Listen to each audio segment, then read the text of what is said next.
She stood alone at the edge of the ballroom, a glass of lukewarm champagne untouched in her gloved hand, while every whisper coiled around her like smoke.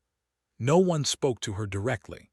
They spoke about her, behind painted fans and half-turned shoulders, their words sharp little needles dressed in silk. 3 months married, and he cannot even look at her. They say he only took her because the old baron begged on his deathbed. Poor thing, she tries so hard and he does not see her at all. Eleanor, the new Duchess of Greystone, kept her chin lifted even as the heat of humiliation crawled up her throat. Her gown was the deep emerald of the Greystone lineage, chosen carefully to please her husband. She had pinned her dark hair with pearls he had sent through his secretary, not his hand. She had practiced her smile for hours. None of it mattered. Across the room, Alexander Blackwood, Duke of Greystone, stood in conversation with Lady Cecily Pemberton, a golden-haired widow who laughed at something he said. He leaned closer. His profile was sharp and beautiful, carved from years of stern duty and cold restraint. He did not glance at his wife. He did not seek her out. He had not spoken to her since they arrived. Eleanor's smile trembled. She forced it steady. The music swirled, couples moved into a waltz, and still she remained a statue in emerald silk. No one asked her to dance. The Duke had not offered. The message was clear to all of London society. She was the Duchess in title only, a charity case draped in a title, invisible to the one man whose attention she craved. When the clock struck 11, she could bear it no longer. She set down her glass and walked toward the terrace doors, her heart a small wounded bird beating against her ribs. She did not run. She had learned in 3 months to hide every tremor. Behind her, the whispers multiplied, but she kept walking into the cool night air. That was the moment something inside her began to crack, not shatter, not yet, but a fine hairline fracture that would widen with every silent day that followed. Eleanor had come to Greystone as a bride of necessity. Her father, Baron Vance, had been a kind man ruined by bad harvests and worse luck. On his deathbed, he had accepted the Duke's sudden offer for Eleanor's hand, a marriage that wiped every debt and secured her future. She had not been forced.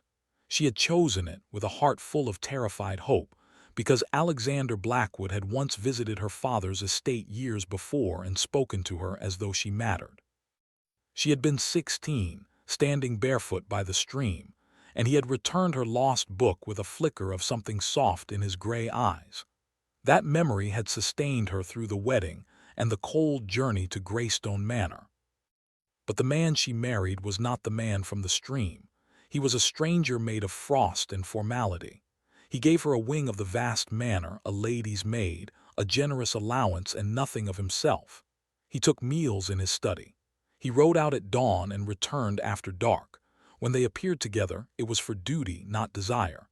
He never touched her hand, never sought her company, never asked what she felt. The first month Eleanor tried. She left flowers in his study. She learned his favorite foods from the cook and had them served. She wore the colors of his house and practiced the pianoforte piece he had once mentioned liking. She waited in the library at dusk, hoping he might join her. He never came. The second month she tried harder. She spoke to his steward about the tenants, hoping to show him she could be useful. She wrote him a letter, short and careful, asking if they might take tea together.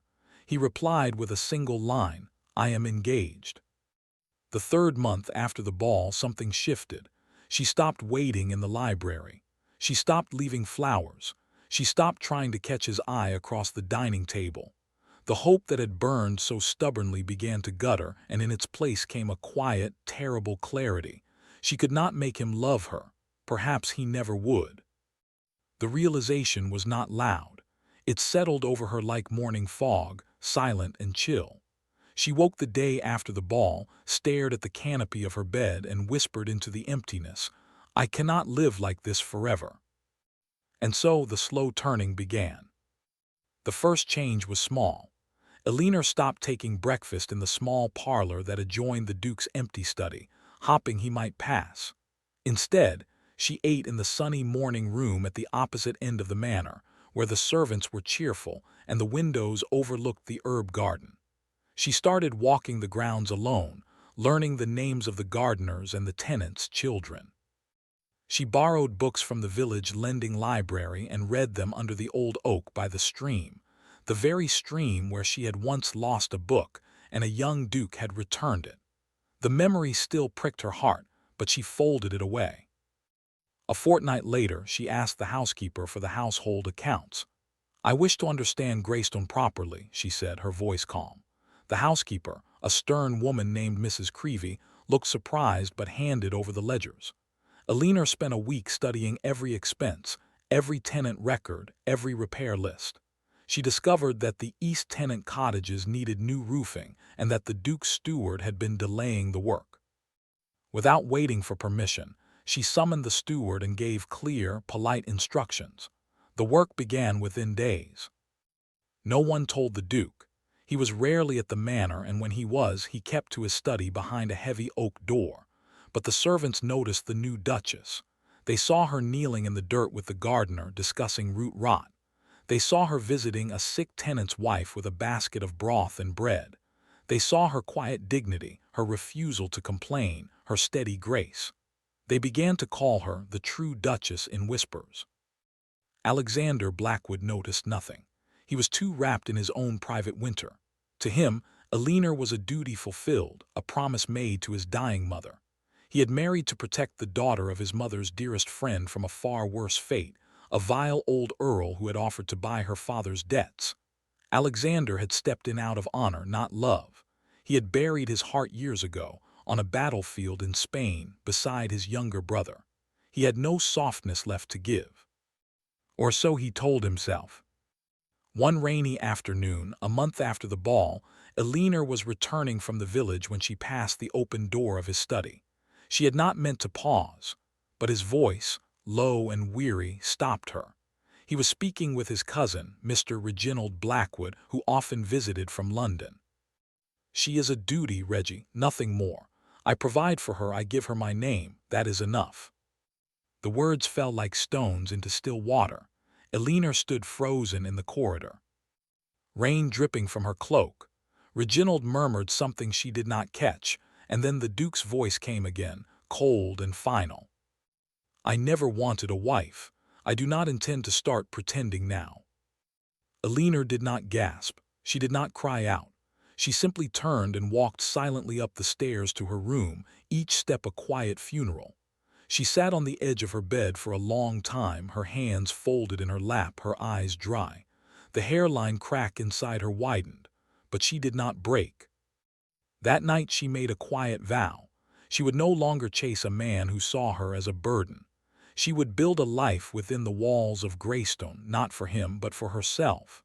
She would be the Duchess the tenants deserved, the mistress the staff respected. She would find purpose in duty, since love was not offered. The next morning, Alina wore a simple gray gown, not the emerald of his house. She pinned her hair without pearls. She went to the steward and asked for a full tour of the tenant farms. She spent the day in muddy lanes and damp cottages, listening to worries and writing notes in a small ledger. She returned at dusk, tired but oddly peaceful. She did not see the Duke at all. Days turned into weeks.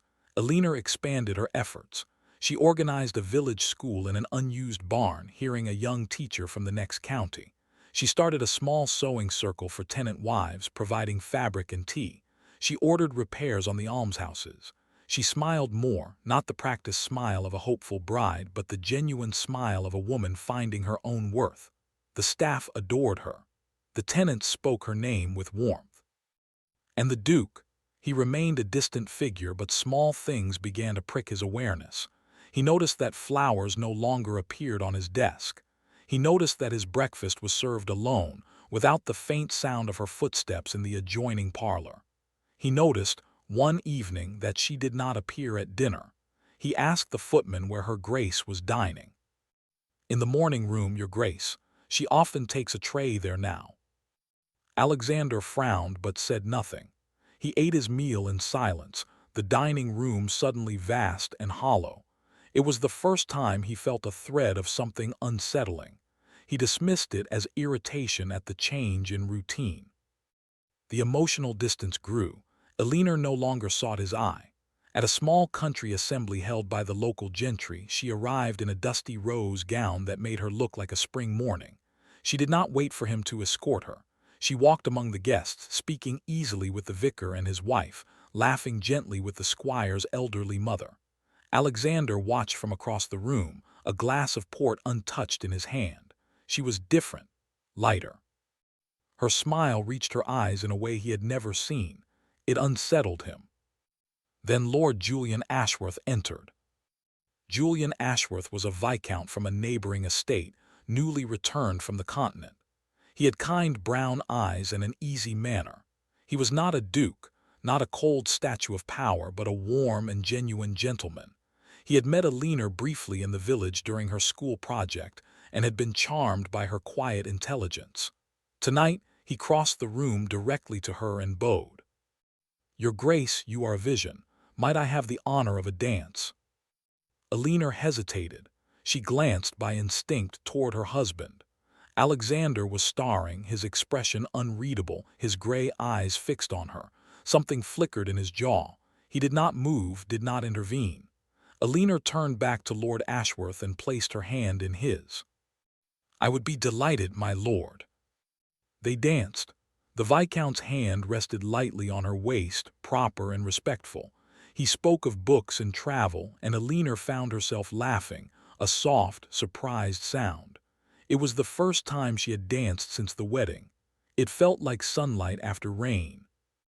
Alexander stood rigid, a cold fire igniting in his chest. He had no right to feel it. He had given her nothing, offered nothing, yet watching her smile at another man made his blood simmer. He set down his glass and left the assembly early, his mind churning with an emotion he refused to name. That night, Elinor returned to Greystone in the Viscount's carriage, as he had offered politely. Alexander waited in the entrance hall, a shadow against the marble pillars. When she stepped inside, her cheeks flushed from the cool air, he spoke for the first time in days. "You enjoyed yourself." It was not a question. His voice was low and tight. Elinor met his gaze steadily. "I did. Lord Ashworth is pleasant company." A muscle tightened in his jaw. "You are the Duchess of Greystone. People will talk." "Let them talk," she said quietly. "They have talked since the day I arrived. It has never bothered you before." She did not wait for his reply. She walked past him up the stairs, her heart beating fast but her head held high. Behind her, Alexander Blackwood stood frozen, a man who had never felt jealousy until that moment, and it scorched him. The days that followed were thick with tension. Elinor continued her work undeterred. She visited the school, now thriving with 15 children. She commissioned new windows for the almshouses. Lord Ashworth, with the Duke's distant permission, donated a small sum to the school fund and visited once or twice to inspect the progress. He was always polite, always proper, but his admiration for Elinor was unmistakable. He brought her a volume of poetry. He lingered to discuss charitable trusts. He made her laugh. Alexander saw them one afternoon from the window of his study. They were walking near the stream, Elinor's head tilted as she listened, Ashworth gesturing animatedly. She laughed, the sound faint but clear, and something inside Alexander cracked wide open. He slammed his ledger shut and paced the room like a caged animal. The steward found him that evening and mentioned casually, "Her Grace has done remarkable work with the tenants. They hold her in the highest esteem. Young Lord Ashworth has been quite helpful." The words were innocent. The Duke heard them as a blade. He dismissed the steward and sat alone in the dark, wrestling with a truth he had refused to face. He had pushed her away with cold words and colder silences. He had called her a duty. He had treated her as an inconvenience. And now, when she had finally stopped needing him, he was burning with the fear of losing her. It was not sudden. It was a slow, agonizing dawn. He remembered her early efforts, the flowers, the letters, the hopeful looks. He remembered her standing alone at the ball, humiliated by his neglect. He remembered her quiet footsteps retreating from his study door when she had overheard him call her nothing. Guilt rose like bile in his throat. He began to watch her, not with coldness but with a desperate, hidden hunger. He noticed the way she tucked a stray curl behind her ear when reading, the way she spoke to the servants with genuine kindness, the way her smile now came without hesitation, just not for him, never for him. He realized she no longer looked at him with longing. She looked at him with polite indifference, the same look one gives a distant relative. It shattered him. One evening, a crisis struck. A summer storm roared across the countryside, violent and sudden. Lightning split the sky and rain hammered the manor. Word came that the roof of the village school had collapsed under the wind, and several children were trapped inside. The village was in chaos. Eleanor, hearing the news, did not hesitate. She threw on a cloak and rushed toward the stables, ignoring the protests of the footmen. "I must go, the children know me. They will be frightened," she said, her voice fierce. She rode through the storm on a borrowed mare, mud splashing her hem, rain lashing her face.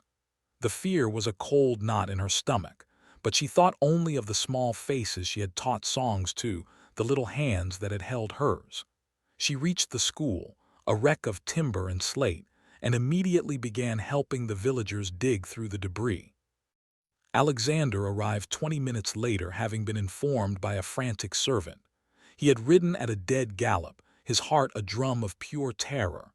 He found her kneeling in the mud, her cloak torn, her hair wild, carefully lifting a plank while a villager pulled a crying child to safety. Her hands were bleeding.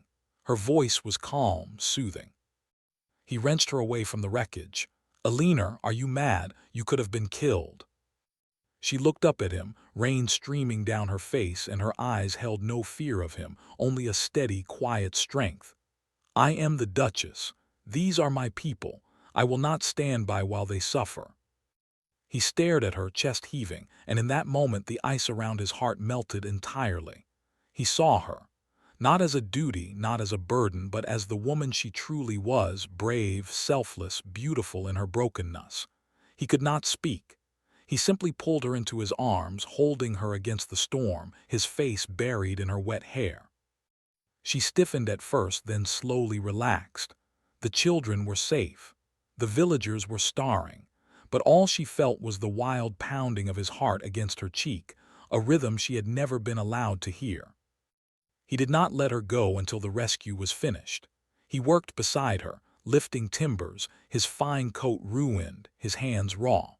When the last child was reunited with her mother, the Duke took his wife's hand and led her to his horse.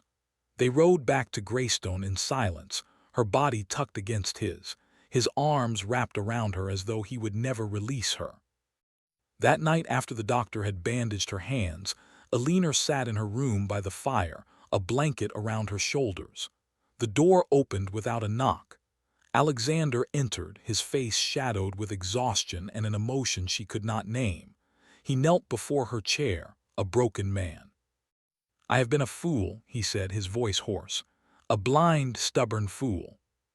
She looked at him, her heart a tangle of hope and wariness. "You said I was a duty."